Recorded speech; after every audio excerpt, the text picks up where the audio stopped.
مینوالو لاولنۍ شروع چې دی چونکې پنجاب په پاکستان کې زمونږ د مشر رور حیثیت لري نو زمونږ سره چودھری صاحب موجود دی. چودھری صاحب ویلکم کہتے ہیں آپ. تھینک یو. السلام علیکم. آپ کو اس لیے فرسٹ انٹرویو آپ کا کر رہے ہیں کیونکہ پنجاب بڑا بھائی ہے. جی سر. جی یس.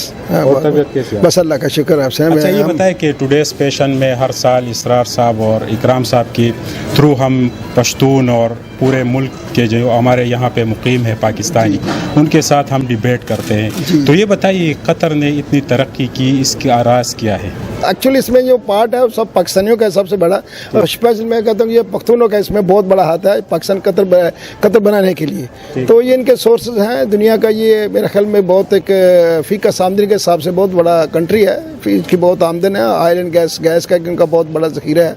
تو اس لیے یہ خود بھی لوگ یہ ڈیولپ کر کے ان لوگوں نے وہ کام دیکھا ہے جب وہ پانی لاتے تھے کیسے تو کیسے کھاتے تھے. آج اللہ تعالیٰ نے محنت کی ہے انہوں نے کوشش کی ہے ماشاءاللہ. لیکن اس میں سب سے زیادہ ہاتھ جو ہے باہر ایکسپیٹریٹر کا لوگوں کا ہے باہر کے لوگوں کا پاکستان کا ہے بنگلہ دیش سب لوگوں کا ہے. تو ماشاءاللہ تو میں یہ سب سے بڑی بات ہے کہ میں سب سے پہلے یہ اپنا اسرار صاحب کو مبارکباد دیتا ہوں کہ ہر سال آپ لوگوں کو بلاتے ہیں اور خاص پیش آج ان کے یہ ایک بڑے گیسٹ ہیں جناب ایسی ہیں اور شکیل احمد صاحب. تو ماشاءاللہ ان کا بھی ویلکم کرتے ہیں قطر میں. تو دیکھیں قطر ماشاءاللہ ایک بہت پیسفل کنٹری ہے. دیکھیں میرا خیال کہ کہاں بھی جائیں گے جیسے ان کو یہ محسوس ہوگا کہ قطر جو ہے نا ایک بہت پیسفل ہے اور بہت ایک بھائی چارے والا ہے. یعنی ان میں بہت زیادہ کوٹ کر کہتے ہیں کہ بھائی چارہ بنا ہوا ہے اخلاق بنا ہوا ہے ماشاءاللہ قطر میں. اسپیشل اگین اپنا اسرار صاحب کا شکریہ ادا کرتا ہوں کہ ہر سال ایک چھوٹا سا ایونٹ کرتے ہیں.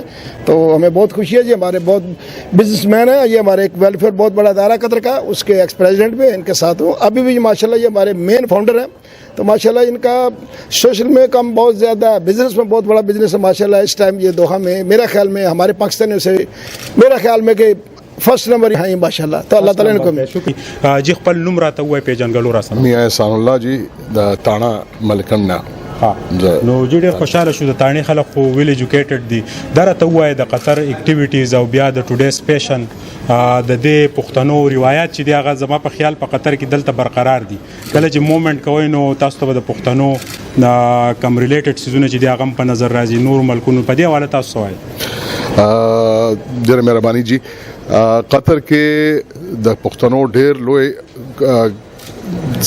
کردار پاتې شوی دی او دی بنیادونه د قطر خو دي دلته پاکستانیانو او سپیشلی پښتنو او دا ټول دونه مهنت کړی دی. الحمدلله اوس د لیول تر رسیدلی چې اوس انټرنیشنلی دی کمپټیشن کولی شي.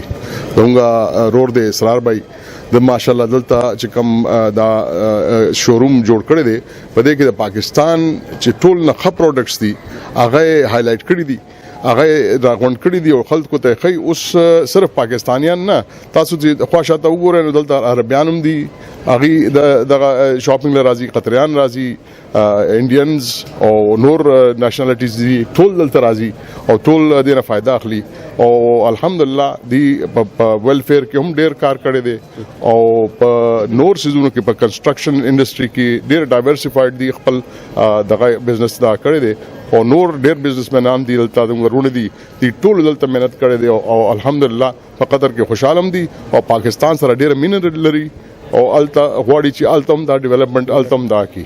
مونږ ډیر خوشاله یو چې شکیل صاحب دلته راغلي دی مونږ او الته به مونږ ان شاء الله الته هم پارټنرشپس کوو الته به پروجیکټس راوړو او الته به ډیولپمنٹ کوو چې الته خلک هم الته ملکن ډیویژن بخپل کوو. بالکل ان شاء الله دا وعده ده.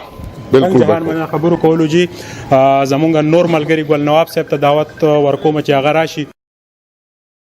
نواب صاحب د ټوډیز پیشن صاحب په کوششونو بیا پښتانه راجمع شو نو تاسو سوای د اسرار صاحب د دوی دلته د اکټیویټیز پاغه باندې سوای. اعوذ بالله من الشیطان الرجیم بسم الله الرحمن الرحیم. شهر باچا لاول خو تاسو ډیره مهرباني تاسو موږ دومره ټایم راکو تاسو بازی را والا رالل او زمونږ د پښتنو یو دغه تاسو د میډیا ته خوین زموږ لپاره ډیر د فخر خبره ده او باقی د اسرار صاحب چې تاسو د ټوډے پیشن ته وګورئ لکه دونه ترتیب سره پیسې خرج کول یوازې نه دي د خپل تاسو سیستم ته وګورئ. دا زموږ لپاره ډیر د فخر خبره ده چې زموږ خپل یو پاکستاني روډ دی او پښتون دی او هغه په دې قطر ملک لکه دونه کوشش کړی دی دونه زموږ د خلکو لپاره لکه دا یو قسم زموږ د سیلز هم د سړی راشي نو سړی خوشاله شي چې زموږ د خپل یو پښتون ځای دی دومره په ښه طریقې سره په دې دغه سره هغه دونه مهنت کړی دی نو زه د هغه د تشاباسي ورکوم او دا زموږ لپاره ډیر د فخر خبره ده چې په بهر ملک هغه دومره پیسې خرچ کړي دا دونه په ترتیب سره او بیا د پاکستان برانډ موږ راوړي موږ ته دلته په اسانۍ سره ملاويږي خپه قیمتونو باندې او اسیم سره راشم دا یو قسمه د چکر ځای دی چې سره وګوري چې دونه په ترتیب سره دونه خرچه شوی دا او بیا دومره غټ مول دی دم یو د پښتون دی نو دا زموږ لپاره ډیر د فخر خبره ده مننه جی درنګ جهان مننه